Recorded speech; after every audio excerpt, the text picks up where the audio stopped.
नमस्कार, आदाब, सत श्री अकाल। आशा करते हैं कि आप घरों पर अच्छी तरह से। आज डालते हैं आज की क्या है खास शुरुआत जिलाधिकारी अक्षय त्रिपाठी ने जनपद वासियों को बधाई देते हुए अवगत कराया कि MBBS छात्रों के प्रवेश के लिए नेशनल मेडिकल कमीशन द्वारा राजकीय मेडिकल कॉलेज ललितपुर को मान्यता प्रदान की गई है। उन्होंने कहा कि मेडिकल कॉलेज की मान्यता प्राप्त होने के पश्चात जनपद के छात्रों को मेडिकल की पढ़ाई के लिए अन्य जनपदों में नहीं जाना पड़ेगा। वे अपने जनपद में ही पढ़ाई करके जनपद का नाम रोशन कर सकेंगे।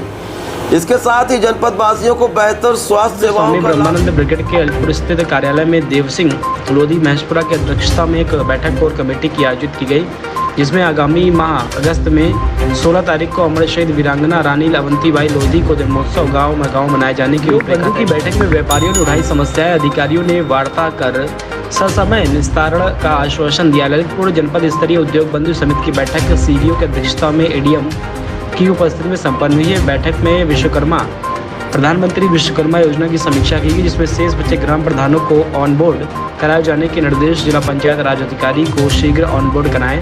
अध्यक्ष को अवगत कराया कि 1710 आवेदन पत्र DFO कानपुर को अग्रेषित किए जा चुके हैं। अध्यक्ष द्वारा शीघ्र ही जिला स्तरीय क्रियान्वयन समिति की बैठक में अनुमोदन उपरांत आवेदन पत्रों को लगातार अग्रेषित किए जाने की अपेक्षा की गई है। नए औद्योगिक स्थानों बीघा खेत के संबंध में उपायुक्त उद्योग को अवगत कराया जा चुका है कि भूमि की हस्तबंदी की जा चुकी है। शीघ्र ही निर्माणदायी संस्था के द्वारा बाउंड्री वाल का निर्माण किया जाएगा और भविष्य में जनपद को अधिक से अधिक रोजगार सृजन की संभावना है। अब हम डालते हैं तालबेहट की खबरों पर एक नजर। उस तालबेहट की उस खबर को बता रहे हैं जिससे कि किसान परेशान हैं। तालबेहट व आसपास के क्षेत्रों में कीटनाशक के दुकानदार हैं, खरपतवार की जो दवा बेच रहे हैं वो इतनी गुणवत्ता विहीन है कि किसान के पैसा तो खर्च हो ही रहा है, वही फसल भी नष्ट हो रही है। फसल को अच्छा करने के लिए खरपतवार की दवा के लिए किसान एक मोटी रकम खर्च करते हैं,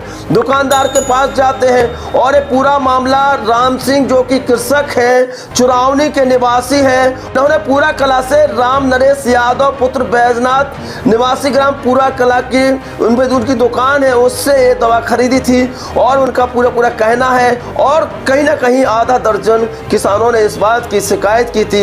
हालांकि उप जिलाधिकारी श्री राम यादव से हमारी इस संदर्भ में बात हुई, उन्होंने कहा कि उन्होंने कृषि विभाग को निर्देशित कर दिया है और जल्द ही इन दुकानदारों पर कार्रवाई होगी बड़ी। तो अगर हम तालबेहट की बात करें तो तालबेहट में कीटनाशक की कई ऐसी दुकानें मौजूद हैं जिन पर खरपतवार की गुणवत्ता विहीन दवा बेची जा रही है और ऐसे कई गांव के किसान हमारे पास आए हैं और उन्होंने भी शिकायत की है। आज हम एक खबर इसलिए प्राथमिकता पर दिखा रहे हैं कि उत्तर प्रदेश के मुख्यमंत्री अगर योगी आदित्यनाथ जी की बात करें तो वह किसानों के लिए हमेशा संजीदा है, उनके लिए हमेशा सोचते रहते हैं और किसान की आय बढ़े, इसके लिए केंद्र सरकार से लेकर राज्य सरकार तक पूरी ताकत झोंक रही है। यहाँ ये दुकानदार हैं और कृषि विभाग के अधिकारी इन पर कभी कार्रवाई नहीं करते हैं। ये सवालिया निशान है। क्या इनकी दवाओं को चेक किया गया? क्या ये जो बेच रहे हैं, जो किसानों को दे रहे हैं, किसानों की बात को क्यों नहीं सुना जा रहा? आज जबकि केंद्र सरकार से लेकर प्रदेश सरकार और जनप्रतिनिधियों की बात करें, विधायक से लेकर सांसद की बात करें और यहाँ मौजूद तालबेहट के जनप्रतिनिधियों से बात करें, तो क्या इतने जनप्रतिनिधि कमजोर हो गए? क्या इन पर कार्रवाई होना क्या तय नहीं है? ऐसी दवाएं मिलती हैं लोगों को और जिस तरह से कब कार्रवाई होगी। और ये जो मॉनिटर स्क्रीन पर तस्वीरें देख रहे हैं ये चुरावनी की हैं और राम सिंह किसान मौजूद हैं और उनके द्वारा ये पूरी तरह बात कही गई। फिलहाल कब तक किसानों को गुणवत्ता विहीन खरपतवार की दवा मिलती रहेगी?